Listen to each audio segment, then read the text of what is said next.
अगर भगवान तुमसे इंतजार करवा रहे हैं तो तैयार रहना। वो उनसे कहीं ज्यादा देने वाले हैं जितना तुमने मांगा है। जिस तरह लोग मुर्दे इंसान को कंधा देना पुण्य समझते हैं, काश इस तरह जिंदा इंसान को सहारा देना पुण्य समझने लगे तो जिंदगी आसान हो जाएगी। मत सोच इतना जिंदगी के बारे में, जिसने जिंदगी दी है उसने भी तो कुछ सोचा होगा। बेवजह ही नहीं होती लोगों से मुलाकात, किसी से सबक मिलता है तो किसी से ज्ञान। श्री कृष्ण कहते हैं, किसी को दुख देकर मुझसे अपने सुख की इच्छा मत करना। अगर तुम किसी को एक पल का भी सुख देते हो तो अपने दुख की चिंता कभी मत करना। जब दर्द और करबी बोली दोनों सहन होने लगे तो समझ लेना जीना आ गया है। कौन क्या कर रहा है, कैसे कर रहा है, क्यों कर रहा है, इन सब से आप जितना दूर रहेंगे उतना ही खुश रहेंगे। हंसते रहो तो दुनिया साथ है, वरना आंसुओं को तो आंखों में भी जगह नहीं मिलती। जीवन में जो होता है वह किसी वजह से होता है, या तो वह आपको कुछ बनाकर जाता है या फिर कुछ सिखाकर। कटना, पिसना और अंतिम समय तक निचोड़े जाना गन्ने से बेहतर कौन जानता है कि मीठा होने का नुकसान कितना होता है। जब कोई दिल दुखाए तो सबसे बेहतर है कि हम चुप हो जाएं, क्योंकि जिन्हें हम जवाब नहीं देते उन्हें फिर वक्त जवाब देता है। अंधे बहरे गूंगे बनकर अपने लक्ष्य पर ध्यान देते रहो। यहाँ इतने खाली लोग हैं कि ना खुद कुछ करेंगे और ना करने वालों को कुछ करने देंगे, और उनका मनोबल भी तोड़ देंगे। लोग जरा सी बात पर आपको छोड़ देते हैं और भगवान जरा सी प्रार्थना से आपको थाम लेते हैं। कर्मों से डरिए, ईश्वर से नहीं। ईश्वर तो माफ कर देता है मगर कर्म नहीं। यह अटल सत्य है कि जैसे बछड़ा 100 गायों में अपनी माँ को ढूंढ लेता है, उसी प्रकार कर्म अपने कर्ता को आज नहीं तो कल ढूंढ ही लेता है। नीयत साफ और मकसद सही हो तो यकीनन किसी न किसी रूप में ईश्वर भी आपकी मदद करते हैं। जिंदगी में जितना शांत रहोगे अपने आप को उतना ही मजबूत पाओगे, क्योंकि लोहा ठंडा होने पर मजबूत होता है। गरीब रहोगे कोई ध्यान नहीं देता, मेहनत करोगे तो सब हंसेंगे, लेकिन जब कामयाब हो जाओगे तो सब जलेंगे। जिंदगी वो हिसाब है जिसे पीछे जाकर सही नहीं किया जा सकता। इसलिए आज में सुधार करें और पुरानी बातों को अनुभव की तरह इस्तेमाल करें। जिस जिंदगी में उत्साह, लक्ष्य और अनुशासन ना हो उसे जिंदगी जीना नहीं, जिंदगी काटना कहते हैं। कभी कभी आप बिना कुछ गलत किए भी बुरे बन जाते हैं, क्योंकि जैसा लोग चाहते थे आप वैसा नहीं करते। जिस मनुष्य के हृदय में सच्ची मानवता हो उसकी सोच हमेशा यही होगी कि मुझे मिला हुआ दुख किसी को ना मिले और मुझे मिला हुआ सुख सबको मिले। मैंने हंसकर भी देख लिया और रोकर भी देख लिया, किसी को पाकर किसी को खोकर भी देख लिया। ये जान लिया कि जिंदगी वही जी सकता है जिसने अकेले जीना सीख लिया। जिंदगी बहुत कुछ सिखाती है, थोड़ा रुलाती है, थोड़ा हंसाती है। खुद से ज़्यादा किसी पे भरोसा मत करना, क्योंकि अंधेरे में तो परछाई भी साथ छोड़ देती है। अगर कोई आपको सच्चा प्यार करता है तो वह आपको समय जरूर देगा, आपकी हर स्थिति में साथ देगा, हमेशा आपके लिए समर्पित रहेगा, क्योंकि सच्चा प्यार एक दूसरे की खुशियां चाहेगा, आंखों में पानी नहीं। लोहे को कोई नष्ट नहीं कर सकता, बस उसका जंग उसे नष्ट कर सकता है। इसी तरह आदमी को कोई और नहीं बल्कि उसकी सोच ही नष्ट कर सकती है। इसलिए सोच अच्छी रखो, फल अच्छा ही होगा।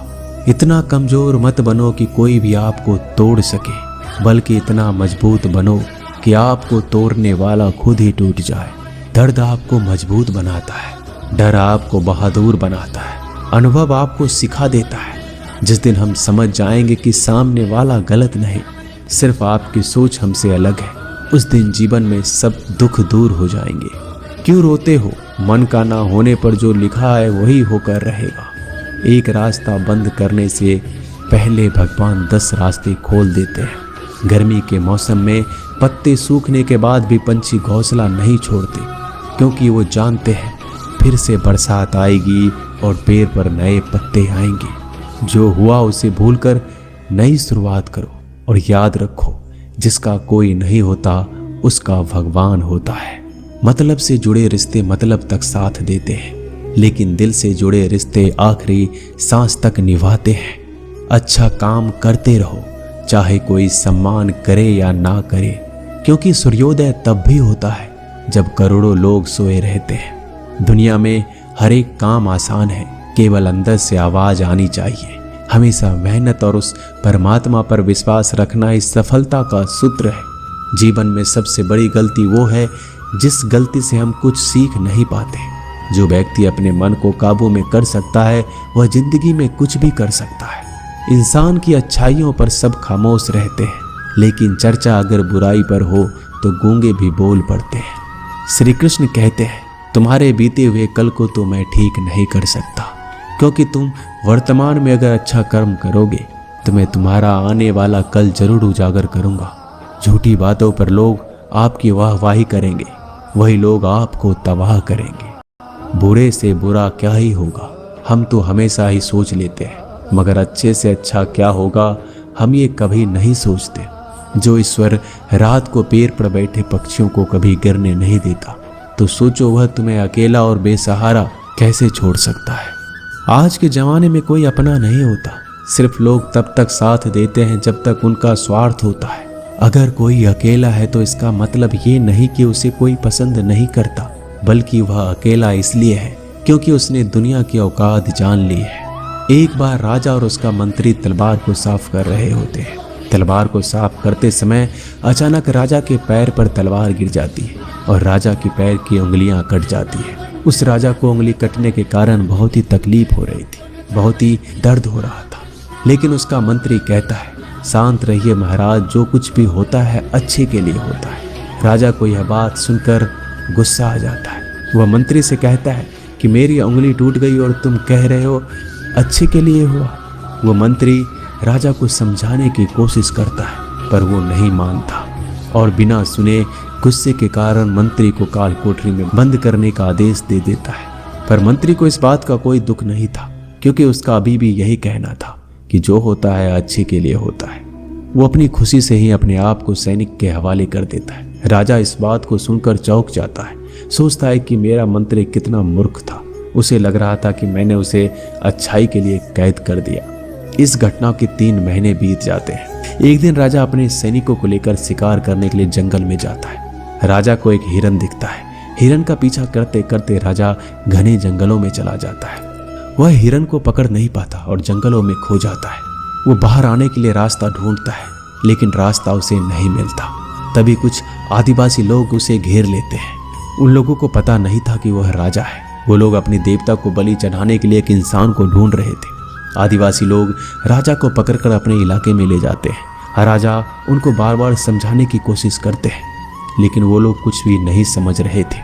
वो लोग खुशी से नाचते हैं और राजा को नहलाकर बलि चढ़ाने के लिए उनको कपड़ा पहनाते हैं।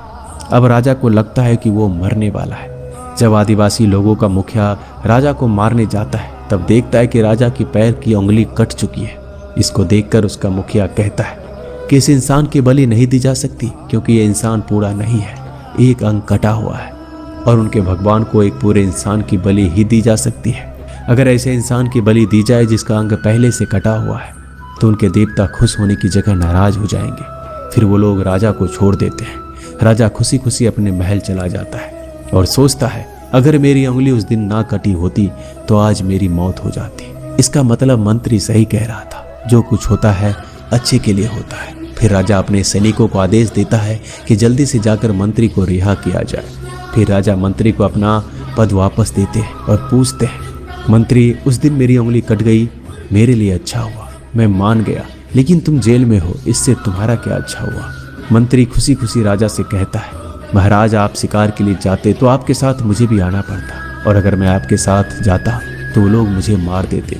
मंत्री की बात सुनकर राजा को समझ आता है कि जो भी हमारे जीवन में होता है वो अच्छे के लिए होता है। अगर हम अपने जीवन में देखें तो हमारे जीवन में भी कुछ मुश्किलें आती हैं, हम उनका सामना नहीं करते, हम उनको ही दोष देते हैं। ये मुश्किलें हमें आगे बढ़ाने और मजबूत कराने के लिए ही आती हैं। हमें हर मुश्किलों को सकारात्मक तरीके से देखना चाहिए, क्योंकि हर चीज कुछ ना कुछ सिखाकर ही जाती है। हर व्यक्ति के जीवन में सुख और दुख का आना जाना बना रहता है। दोस्तों, आशा करते हैं कि ये वीडियो आपको पसंद आई होगी। मिलते हैं जल्दी नए ज्ञानवर्धक वीडियो के साथ। धन्यवाद।